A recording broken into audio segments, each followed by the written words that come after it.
against Gaming Gear, definitely targeting that Oriana for Mazarin. Like their coach for Gaming Gear said over at Gamescom, you know, Gragas isn't really one of his mains. Yeah. Oriana definitely is, though. We have the 100% pick ban on Oriana going throughout all 4 games we have so far. Kennen, Twisted Fate, Zed also seeing just almost permanent bans. We've seen a few Kennens, but the Elise highly contested as well. It's actually going to be the first pick coming in, as Lemondogs are on the blue side to start. Yeah, I mean, we talked about junglers with early kill potential.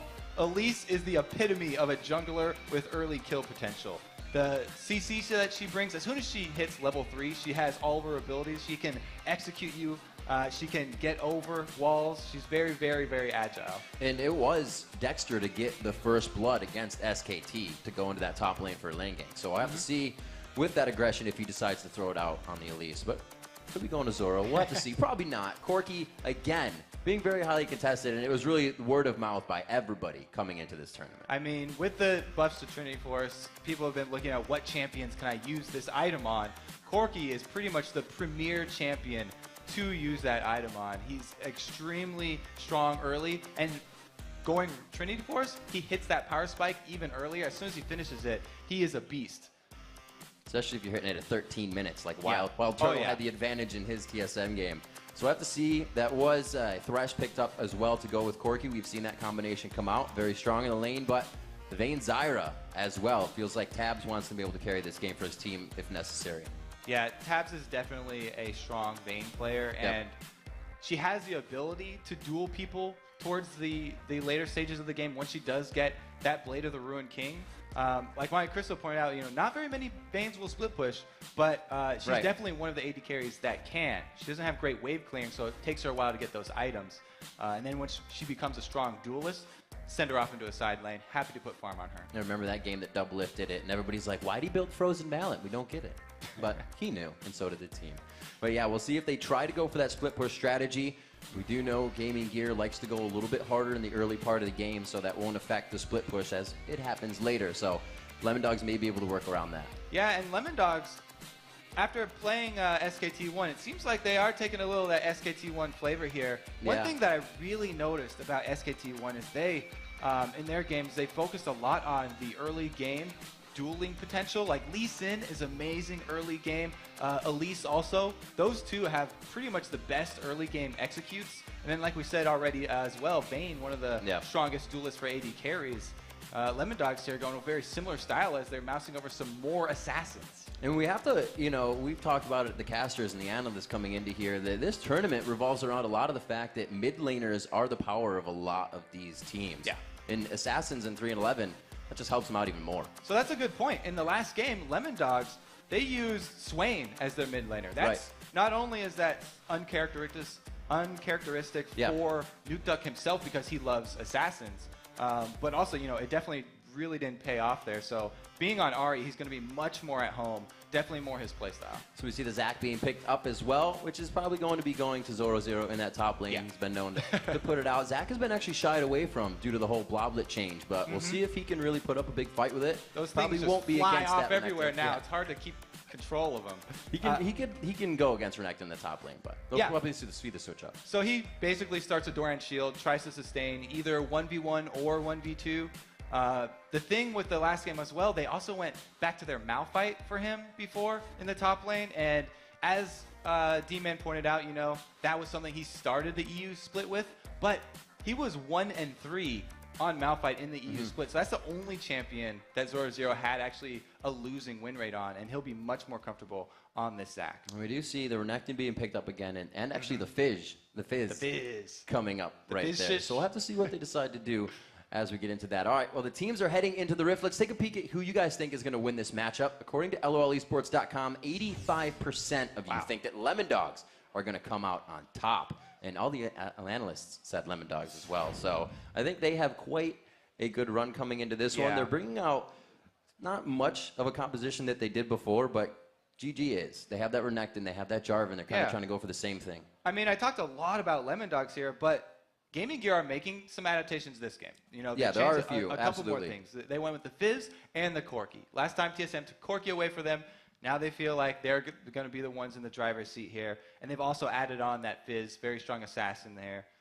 instead of the Gragas for Mazarin. All right, Kobe, let's get this one started. The players are ready. The fans are ready. Lemondogs versus GamingGear.eu to go off your 4th match of the day here at Worlds. And we are on to the Rift. All right, so we have a Fizz actually starting Doran Shield this time. So he's looking to sustain through the early stages of the lane phase, like most Fizz do, but really most Fizz start with the Crystalline Flask so they can regen that mana as well. It just means that he's going to have to use his abilities a little bit more sparingly, and he won't be able to use them as much to grab last hits. So he'll have to be very good with his auto attacks for landing those hits. You just put down a mirror in the middle of the map right now because that's what both of these teams are doing, except for Tabs. He's kind of got himself in a scary position here. GG continues their move down to the bottom lane. They are going to be able to see him. I don't believe Spiro has taken anything for himself yet. He has to force the flash. That means that that bottom lane is going to be a bit scarier, and they're going to have to play safe. GG still on the invade. Now the thing is, if their duo bottom lane actually runs into a single champion and they go for 2 versus 1, then he should be able to sit on that cooldown for flash and be a little bit safer. We'll have to see where they actually end up sending this this Tabs and Mithy lane now. Because Mithy, wow, in that last game as well, he definitely impressed me. Mithy really a very strong support here. The early laning phase kind of just threw himself right into the AD support lane and really got a good amount of damage down. We'll have to see if he takes the same role here. Zyra, that disengage support. We'll have to see if the fact of going in and disengage with Zyra hurts that bottom lane. And actually, it is worth pointing out that in the last game where Lemondogs sort of caught SKT in their own jungle, the dual lane burned their flashes there too, and they still got first blood. Yeah, it's because Vi didn't. So I think SKT thought they were playing safer. Lemondogs just trying to get the mind games out as soon as possible. This time, it doesn't seem like they had that scouting they did before. We're going for pretty much the orthodox start on both sides. A good amount of wards, and it was a 6-item inventory for those supports. So they got filled, or 5 rather, inventory, as it would be in this game. Filled up, so we have the wards. They're holding on to the Explorers, though, because they want those wards to last in the jungle for safety in lane. And since Jarvan has started his red buff, he's going to end his route after getting double buffs down on the bottom side of the map. So he could easily rotate down here and try and take advantage of Tab's lack of flash very early. There's no wards up in the bottom either. So Al-Lanir really right now has to make a choice. And if he goes down bottom, it's going to be dangerous here for Lemondogs. Well, he's not going. They do land the hook, see what we have. This is scary for Tabs to be diving in here. The exhaust is down, but they got the damage beforehand, so they're not too afraid of the engagement now. With Tabs' flash down, LD still being very aggressive in the bottom lane.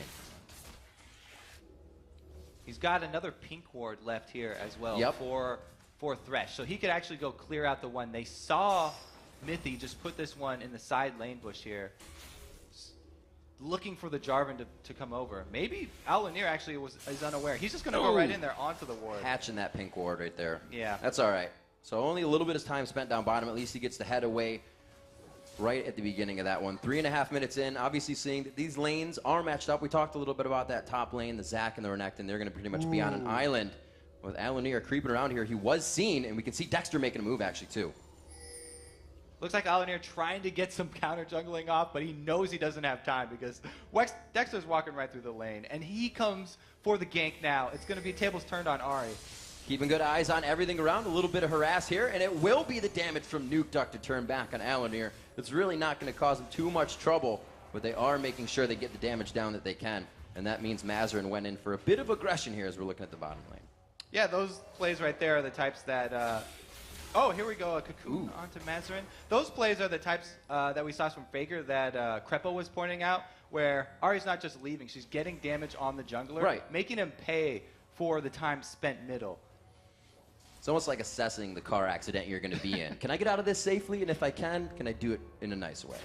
And 4.5. What? This game is really going to have a slow beginning as they have stacked up with the 2 versus 2 lanes and the 1 versus 1 very even up there. Man, they're also very similar compositions with the beefy top laners, neither one running teleport, so they're just going to be smashing heads up in that top lane, whereas the mid lane has both of the assassins, and as soon as they hit that level 6, then we'll probably see some action up there. Mithy and Tabs are playing this bottom lane great as well. Like we said, with that flash down, really avoiding that early quick Q burst of Corky in the lane, and Spyro not looking too good right here. Goes down below 100, and it's going to be the quick kill, but it actually goes over. First blood to Mivi with the 2 assists going on to those carries. Beautiful tower dive. Elise is one of the best junglers at pulling off those tower dives because she can drop tower aggro, but she didn't even have to. Trying on the answer. Oh, the flash and the pull-in. He gets the kill on Mazur. An amazing play by Nukeduck there.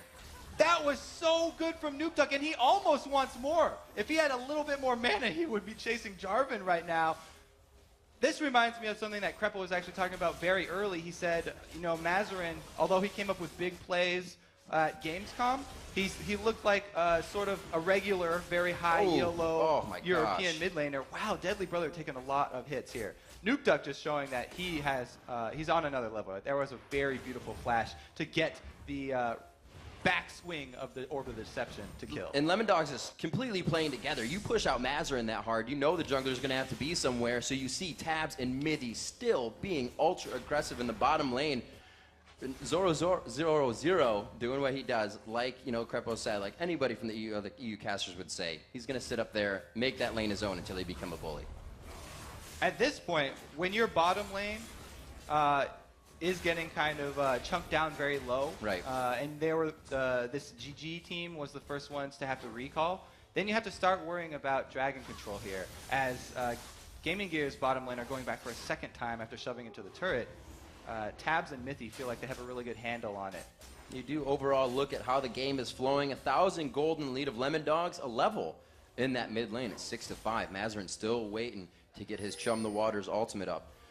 And we'll have to see what his team decides to do there. With that, it does give him a pretty good zone towards Dragon, but it's just too much disengage for LD, so GG's gonna have to find a different way back in this one. And Nukeduck, after getting that first blood, has just rushed the Negatron cloak after his dual rings. Pretty smart. So he is not afraid of this Fizz all-in right now, and he's going to try and bully Mazarin and increase that CS disadvantage. Oh, he goes in. He just used Trickster. That's going to leave him quite open. He's forced to flash. The Orb of Deception comes back, catches him on the tail side.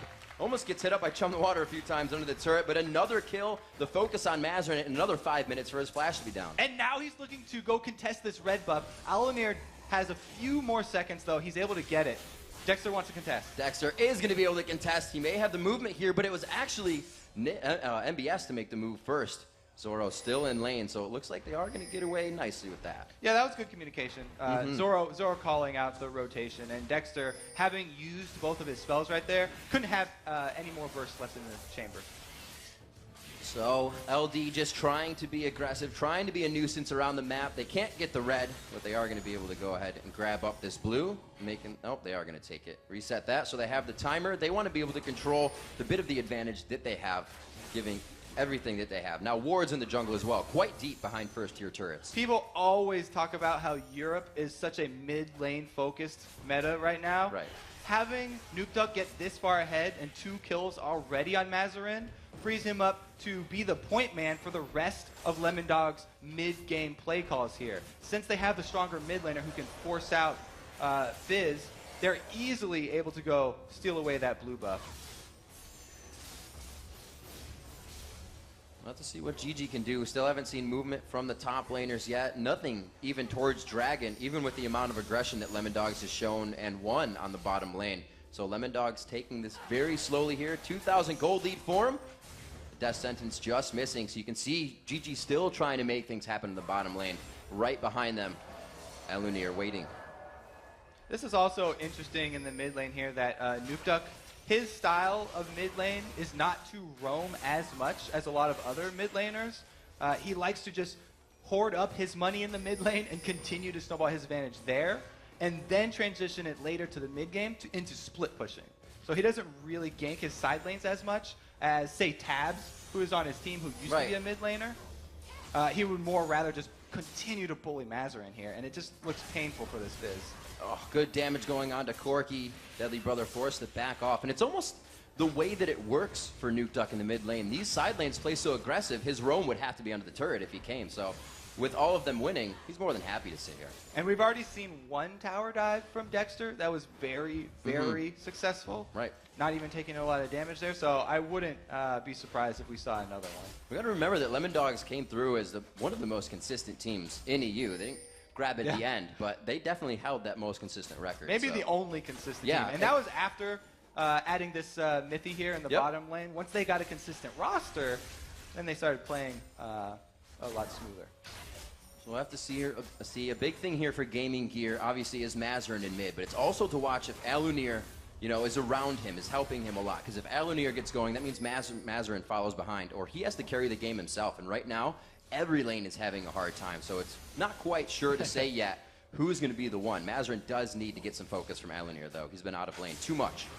Ooh, hook in the box. Or Mithy, rather, right under that. Stranglethorn goes down, but it looks like they are going to be slightly disengaging. Deadly Brother goes in. It's going to be a trade on the supports as the missile hits, but it could be Deadly Brother going down as well. Does he have the Valkyrie? He flashes over the wall, but the rappel had not yet ended. Good hold by Dexter. Yeah, good job by Dexter holding on into it until we have the flash from Corky. Able to get that one out, and that was because the mid lane lost. That Alunir couldn't be there. That's why the man advantage was for Lemondogs here. They had an extra person, basically, because of this mid lane bullying. Whenever you're the jungler and you're forced to go cover a lane, you may get a lot of flack from the other teams because you're not ganking. How much ganking have we seen him been doing? No, it's lane cover. Yeah, exactly. You're right. You're absolutely right. We'll have to see if he can get himself back in. We saw him even having trouble getting his own red buff. His blue buff was recently stolen. We are going to see the first turret finally going down here, as we said. Be a little slower as the lanes were matched up, but that does go to Lemondogs at 11.5 minutes. And the Abyssal Scepter now completed for Nukeduck. So he has not only that extra magic resistance now, but that gives him the extra magic resist reduction for the enemies. And even though he doesn't have the Deathfire Grass Burst, he'll be able to take out either of the squishier champions here for Gaming Gear. Zoro definitely in trouble now, though. As we take stock here, we see Mazarin going to the top lane. He has 67 CS, so he's trying to make up on 30 CS here. He's 2-0 in that mid lane. He goes for Chum the Waters, throws it out. This is, I believe, not going to be a passive for Zach here. If he does have it, they're going to... No, he does have the passive, right? He has not gone down whatsoever in any gank, but do they have the time? Nibs on the backside doesn't want to take aggro from the turret, but he's about to get it. And with that, gets enough health back to make it out as Nukeduck starts his pursuit. Dexter's coming in, and NBS is extremely low. Oh, dear. The time it took them to do this, we say if it takes more than 10 seconds, you might want to back out. They're forced to go for a flash there, but all in all, works out for him. Ooh, very, very close there. Dexter, sometimes you can mind game the person you're chasing if you just hold on to your skill shot, CC. Cocoon, very similar to Amumu's bandage. If you just run at them, then they'll dodge back like that a lot of the times, expecting it to come out. But throwing out the max range one right there allows NBS the juke and then flash away.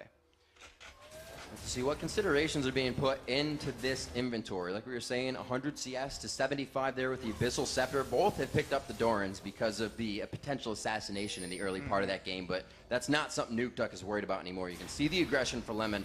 They know they're going hard now. Yeah, this is going to be a very difficult mid-game for Gaming Gear.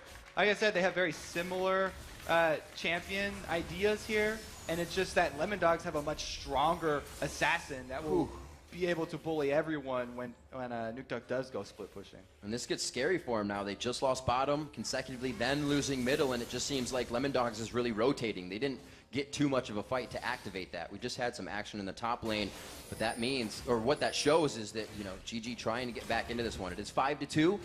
Bit of that 4,000, now 5,000 gold lead coming in for Lemondogs. It really hasn't been inched back yet by Gaming Gear. And we may be in for a longer game than you would expect with this sort of league because Lemondogs are known for being very methodical in the way that they finish off games and very careful with their play. Crepa was talking about how they have a weakness if they get behind early, but they don't do that often. And when they're ahead early, they execute the game very well, and they'll just take everything on the map before going in for the finish.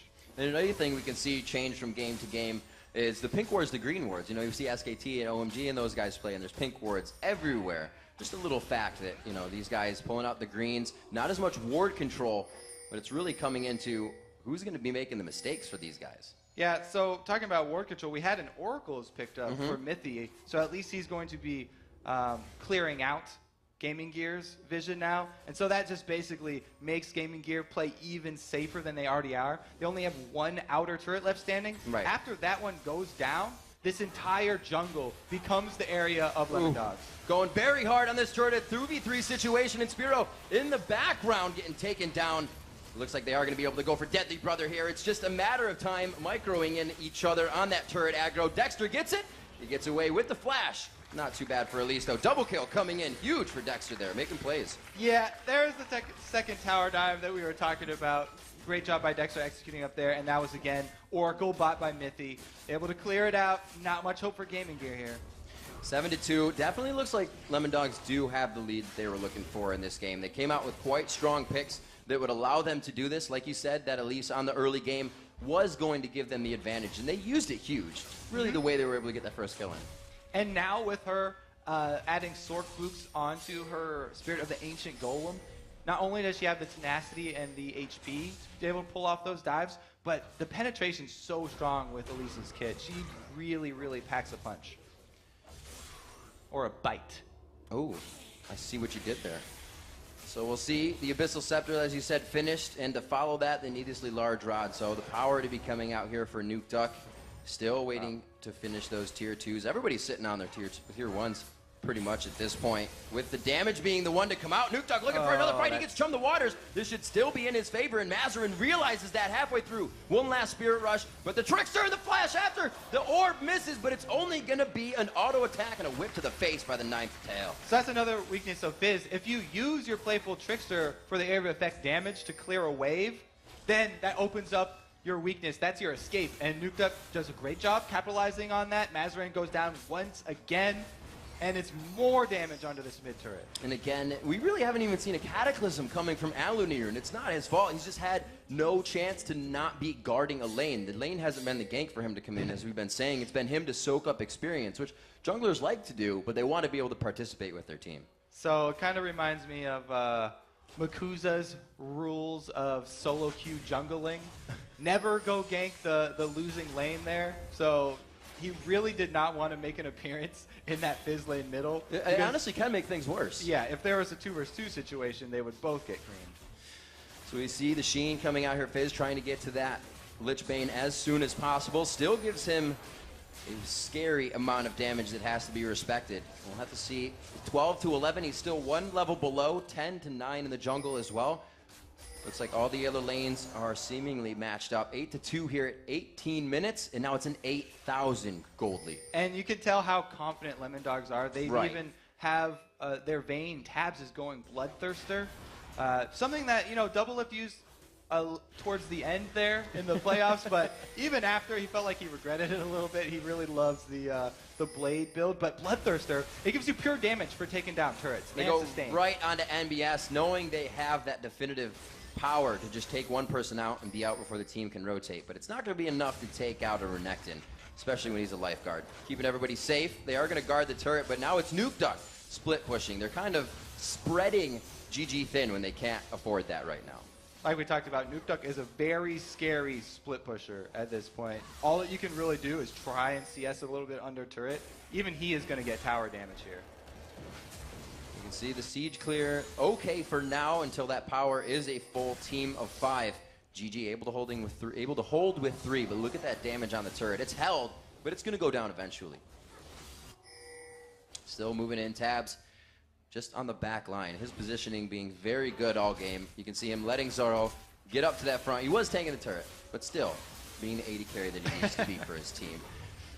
Only 2 deaths coming in. That's 1 for Zoro. We saw the top lane gank for him, and we did see Mythy going down once. And that's 2 of the best people to really be going down there. The one that wants to throw himself in for the team, and the one that's going to be worth the least. So Lemondogs looking real good right now. Like you said, they know it, and they're using that fear to their advantage, just showing themselves in lane and pushing them out. This is the reason why everyone talks about how when Lemondogs get their lead, they usually win the game, and that's why most of their practices, even if they just get an early lead, then they'll restart. Mythy down, very low. The Cataclysm onto the already dead support, trying to go very hard on him. This gives LD time to size up the fight. They're looking at what they want, and right now it's only going to be on the outside. Tabs does get too far ahead this time. Gets the Chum the Waters on him, but the barrier's there. NBS and the rest of the team weren't ready to fully go in. They are, again, microing bringing the damage in and out. Zoro low to under 100. Tabs is now 5, now 300, but they're going back into the fight. Deadly Brother low. They could be acing the team here, and Spiro gets out by himself, and Alanir wasn't even able to make it to the fight after the first engage. Gaming Gear had just been bleeding money all over the map, so they wanted to try and make their play. They got the kill on support at least to start that one off, and were able to turn it into another on Tabs, but they still end up going down. Yeah, Zyra, great ultimate right there, delays the rest of the team so that they're able to take out Alanir here, almost chunking him all the way down. He has to exit the fight with that Thresh Lantern, and that leaves them basically in another 4 versus 4 situation, even though they were the ones who came up with the first kill. And Zoro Zero feels confident because he does have that passive available. Now it's just up to the rest of the DPS from Lemondogs.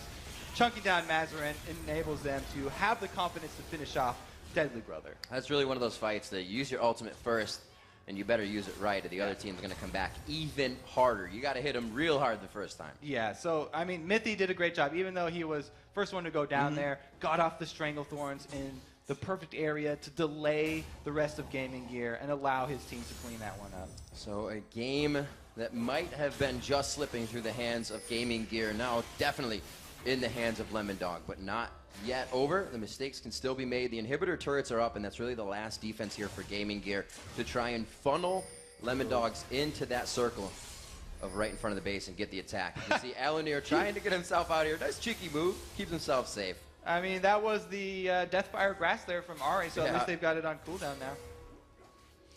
You see the whole team. They are still leaving Nuked up by himself, so that split push will continue to come into play. You see the rest of Lemondogs staying together, actually going for the 1-3-1 a little bit as they start to rotate towards top lane in the end.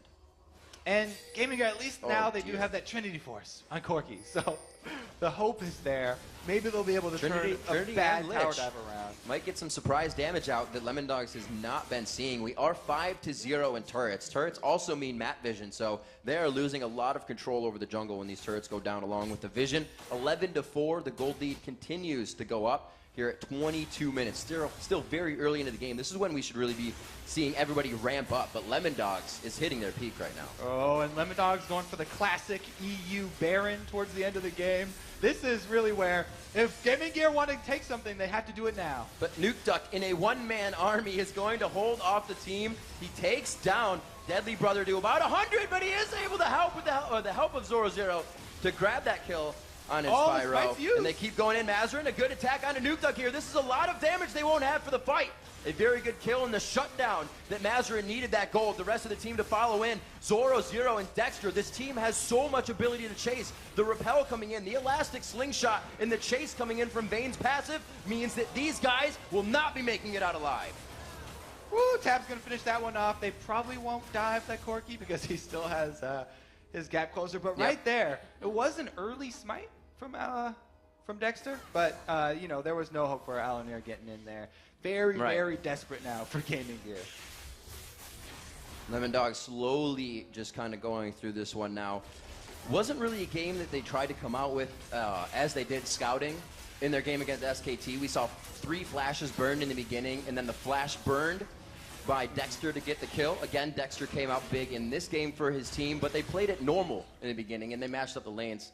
So we've seen 2 different play styles from here of Lemondogs really, well, not working out for them, but giving them a lead in the beginning of the game. This one they were able to hold. Yeah, and when I said Lemondogs take everything on the map before they finish, I meant everything on the map. They had just cleared out the buff. They got Baron into Dragon just for that extra gold lead, just to stack it on top, fatten their wallets. And now, the blue buff, at least, will be secured here. I don't know. Nuke Duck really wants to steal it, but he doesn't even have vision on it. You can't assume. You can't assume. Oh, wait, very close. Oh, it didn't go. It was coming on the backside. He almost grabbed it. They get a small win. But to stand there by himself, that's not what you want the other AP mid to be doing. You cannot give him that kind of freedom. He should be at least warded, but that's not even what they can do right now. Gaming Gear looking to get a few out into their jungle, where their turrets would usually be. So they have one actually right outside their base to come out, and another one just outside the wall, making sure nothing comes over the wall at them, because we know Nuke Duck can take out one of these guys very quick. So Gaming Gear, this whole bracket, or this whole group is really looking very hard for them now. As after this, they're going to have to turn their sights towards SKT1 and OMG. The road is not going to get easier. So if they want to get back in this, they're going to have to make their stand at their inhibitor turrets. You have to believe, Riv. You have to believe. Have to. Coming in, well, they need to take a few more effect of their advantages. The bottom lane had a Vayne flash down, and we only saw a few of the death sentences thrown. Like, that Thresh lane should be going in quite hard. You're against the Zyra, but once that Zyra misses the grasping root, it's kind of like the Blitz Fist being down. It's kind of a trade-off situation. And Mivy and Tabs did very well for having a Vayne flash down very early. That's actually a pretty good point. You know, Alanir actually, after the blue buff, even though there were no wards down bottom yet, he went to do his wolves first. And by the time he came down to do the Jarvan sneaky gank into that bush, that's when the pink ward was just placed into that bush.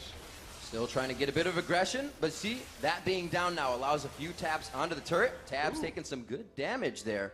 Not good for him, but Deadly Brother definitely liking that. He has the blue buff. They gave it over to Corki. They need to stop these sieges, and they want those missiles to be coming out from him and that Gatling to stop the siege. Tabs with that Bloodthirster, he's able to just heal right back up. You can see him right there calling Dexter off of the minions. Hey, I need to lifesteal off of these. Give me back my HP. So we have a 15,000 gold lead rolling in here. The interest is starting to accrue for Lemondogs, and they're going to try to finalize this one. Going in very strong. They get Deadly Brother. The blue buff has been transferred. It's also going to be Alanir going down. The rest of the team, Mazarin running for the fountain. Looks like Lemondogs will be able to get this turret, and they're going to see what they can do inside the base the time they have. Yeah, dive very predictable right there. Definitely not surprising. They're so far ahead, and they have this tanky Zac with his revive passive up. Very, very well played here from Lemondogs, though. They're going to get another inhibitor turret off this. For a team that it would be crazy to dive, having a Renekton, a Fizz, a Corki, and with a Thresh on him, you don't think there'd be too much diving, but they brought the right composition to the game, and that has been how Lemondogs is really advancing every time. Another inhibitor. Those were 2 consecutive for themselves. As they move out, bottom lane's only at River, so we may see him back soon.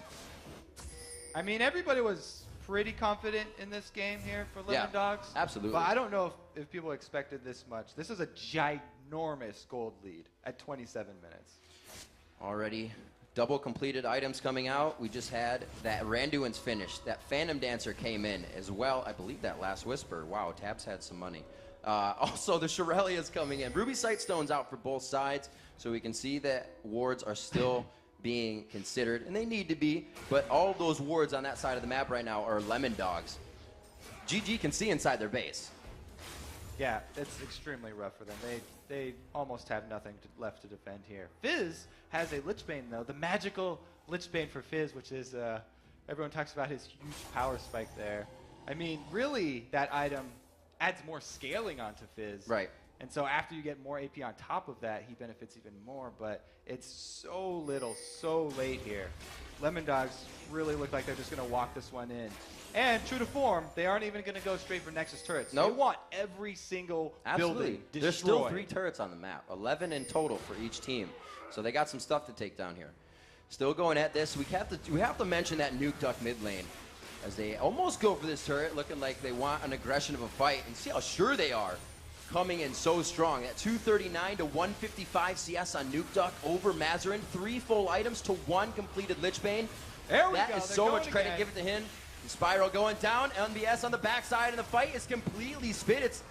It's GG trying to keep themselves alive here, but I think Lemondogs has the base to themselves, and they will have the Nexus. So they take the turret, bypass inhibitor. They're going to end this one off. Some nice golf claps from the crowd. Definitely a game that went very fast in Lemondogs' favor. If they end this one before 33, 34, it's going to be our fastest game of the day so far. Dexter tanking up this last turret. They do have the minion wave coming in. It's going to be Lemondogs with a very definitive victory here over GamingGear.eu in our 4th game of the day. 29:01 on the clock. So they literally had every building destroyed and every champion dead at the end of that game. Get your play time in. You're on stage. Lemondogs completely wiped GamingGear that game. Surgically removing them.